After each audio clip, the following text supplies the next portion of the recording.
My life is a desiccated wasteland of frustrated desire. Jody will be I here got next through hour. it, so can you. Yeah. All right, so hi. Hey, the good news is Krista's not screening from over there anymore because she would have to be wearing scuba gear. Right? Right. Krista screens from home She would now. need waiters. Otherwise, yes, exactly. Oh, she's screening calls from her house? Oh yeah. Yeah. We have.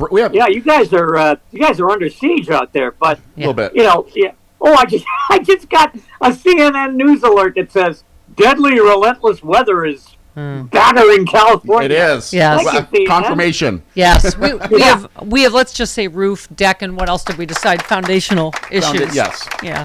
Okay. All right. Hey, but then so does the House GOP. Listen, Charlie. No, they've moved right on to mudslides. Yes, exactly. You said you tweeted making a case for McCarthy by saying he would return the country to the economic policies that led directly to the Great Depression is like hearing a Democrat make the case for Hakeem Jeffries through the politics of Stephen A. Douglas. You are the historian of the Stephanie Miller Show, number one. But I'm the wise ass historian. Right. I'm the wise ass historian. You have actual historians too, but I'm the wise ass historian. But of Stephanie Miller. That was unbelievable. I had never heard of this guy. First of all, what kind of a name is French Hill? Right. Really? I mean, come on. It sounds like a euphemism. it sounds for like something really awful. It sounds like a mustard flavored ice cream. Well, However, that or a mustard flavored something. For yes. Sure. Yeah. Second of all, this guy pitched Kevin McCarthy as a guy who will bring us back to the economics of Calvin Coolidge. Yeah. Well, but we were saying, it's really not funny that the main thing they want to do first is blow up the debt ceiling so that they can destroy people's Medicare and Social Security. I mean, these are actual terrorists and they are economic terrorists. Well, yeah, I mean, and that's the connective tissue that remains between Never Trump Republicans and these Republicans. They're all committed to plutocracy. Right. They're all committed to a philosophy of government that it is opposed to social welfare legislation, basically. Yeah. I mean, there's the ones that are dedicated, the ones who have pledged allegiance to Donald Trump are just the worst of them. Yeah. Yeah. But there's not one of them that I'm aware of that's rejected Reaganomics. Yeah. For example. Yeah. Or rejected voter suppression or any of that stuff. But that kind of economics, the plutocratic expansion of their form of economics is something they all still agree on. Yeah. So this doesn't surprise me that this is the first thing at all. So a caller said, what is your betting pool on when there will be a motion to vacate Kevin McCarthy and whose side will it come from? I think probably around Halloween. Oh, okay. Well, after the confrontation over the debt ceiling fails and, Kevin McCarthy becomes an object of pity and ridicule. Yeah. Somebody will, find a younger, fresher object of pity and ridicule to replace him. I love how you described when you said Chip Roy nominates Byron Donalds and catches folks by surprise. I love Afternoon at the Improv. Yeah, we had Afternoon at the Improv and we had C-SPAN Unplugged. It was great. Yeah. It was just tremendous television. And Lauren Boebert being a complete whore, as just saying, voting for a different speaker on every vote. A big old hoe. No, she voted for the Hearn guy a couple times. Oh, did she? Was she loyal to him twice? Yeah, another guy that's on the congressional milk carton. Exactly. Mike Gallagher, you said, attempting to spin his party's incompetence as a demonstration of how democracy should work. You said, hey, Mike Gallagher, there's also a whole lot of energy in the GOP. You know where else there was a whole lot of energy? Chernobyl. I mean, it is as bad as we thought it was going to be. Right? What are we, 3 days into the new Republican Congress? Right, and they passed their stupid rules package, and they're already talking about having a special committee to investigate COVID. I mean, I don't even know what that's going to. I guarantee you, it's not going to be about all the Congress critters who haven't paid back their loans yet. Yeah, exactly. By the way, I just thought this was the saddest story. Mike Rogers, he's the guy, right, that was going to beat the bejesus out of Matt Gaetz. Matt Gaetz is preparing to abandon his high-profile position from the House of Representatives Republican Steering Committee following fallout from his well-publicized physical confrontation with Matt Gaetz. His physical aggression had already taken a toll on his standing in D.C. with backlash from all wings of the Republican Party. Rogers had to be physically restrained by, I don't know, whoever the face grabber was. Yep. Rogers quickly backtracked, apologized for his actions after making national headlines for his behavior. He said he hopes the altercation has no effect on his future working relationship with Gaetz. I mean, so Gaetz is the winner in that whole, first of all, he rolled Kevin McCarthy. If Mike Rogers had gotten through and belted Matt Gaetz in the chops, he could have run as the third-party candidate for president in 2024. That's what I said. I'm like, is that a partisan thing? Doesn't almost everyone want to punch Matt Gaetz in his smirky, douchey frat boy face? I mean, it's just like, I don't. Anyway, this was Gaetz. Do we have 12? Right. Yes. Accepting his apology. Well, Mike Rogers is going to be a terrific chairman of the Armed Services Committee, and we share a deep commitment to our national defense, to our men and women in uniform, and of course, in a late-night moment of high drama, people can have moments of frustration, but Mike Rogers and I have a 6-year productive working relationship. We're going to work together wonderfully going forward, and I don't think there should be any punishment or reprisal just because he had an animated moment. He has my forgiveness. I think it's just par for the course that you act like a hole if you're a Republican. So I guess it's just all's forgiven. Yes, the pompadour of mercy is not strange. Strange. Fair. That was fantastic. Yeah. Yes. That was fantastic. Thank you. Yeah. Yeah. Thank you. Yeah. Okay. But no, and of course the joker in the deck is the fact that any of this nonsense that comes out of the House isn't going to pass the Senate, and even if it passes the Senate, Biden's going to veto it, and it's going to die. Right. Yeah. No, exactly. Chris, what? If they think they're going to bluff Biden on the debt ceiling, they're out of their mind. Yeah. Yes, Chris. Katie Porter just announced that she is running for Senate. Dianne Feinstein. Happy days are here again. Oh my God. Yep. What? That was the photo op of the whole thing, is her reading the book saying the art of not giving. Yep.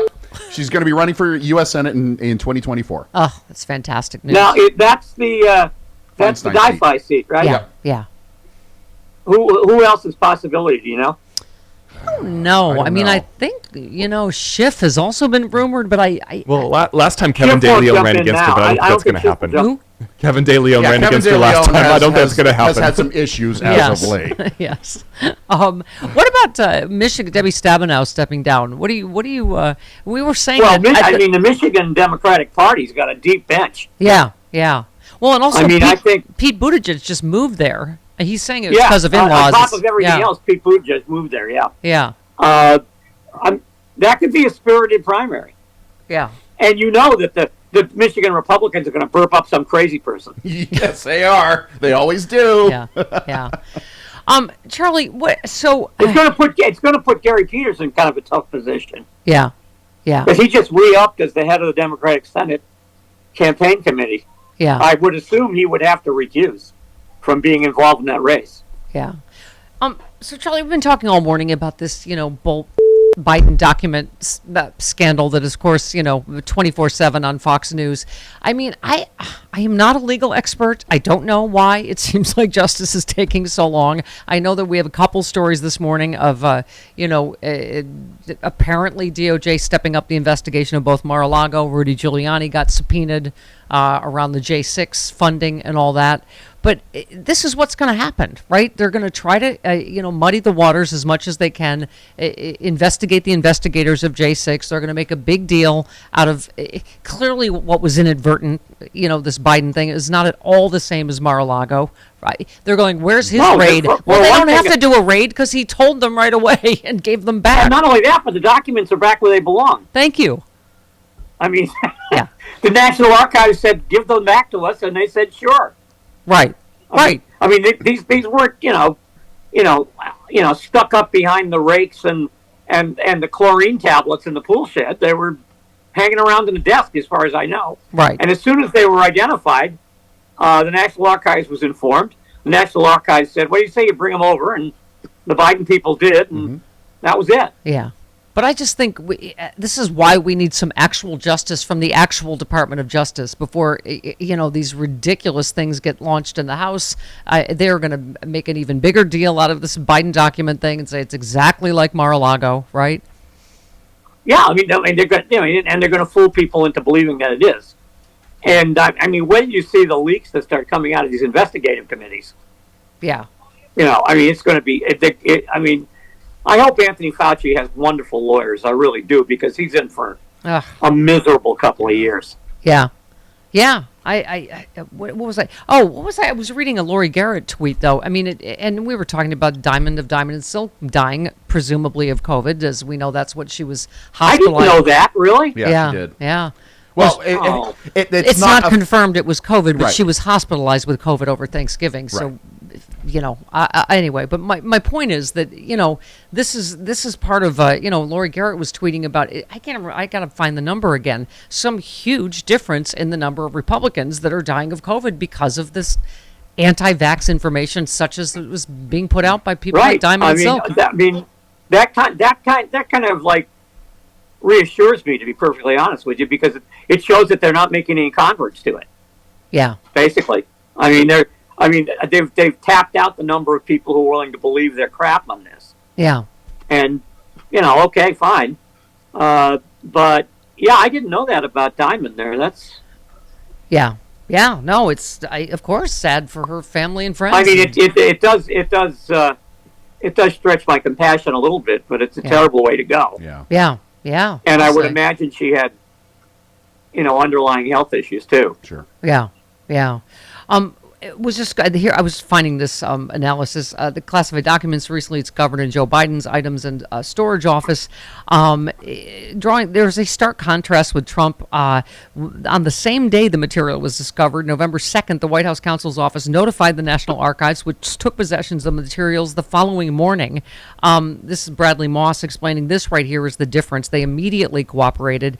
The documents have been locked up for 5 years. There was no request for them from the National Archives. No flaunting of the documents by Biden. It's clear he didn't know they were even there. It's the FBI wasn't called in to negotiate with anyone on Biden's team for the documents. There was also no search warrant issued for the FBI to search the locked offices for the documents. The day the documents were discovered, the Biden team reached out to the archives, and it was sent to the Justice Department without incident.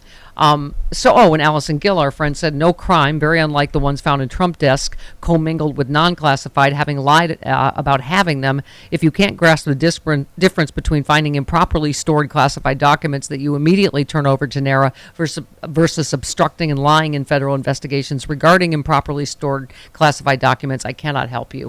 I think that kind of sums it up, doesn't it? But as you say, that's different between how it's going to play with the Clown Caucus and Fox News, right? Yeah, I mean, and the question will become, whether or not the mainstream media or the elite, what I call the elite political media, plays along.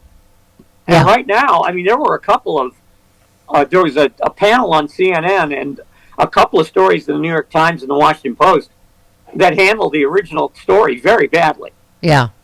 That really did, spend some time flirting with both sides of them. Yeah. On this one, and that's not good.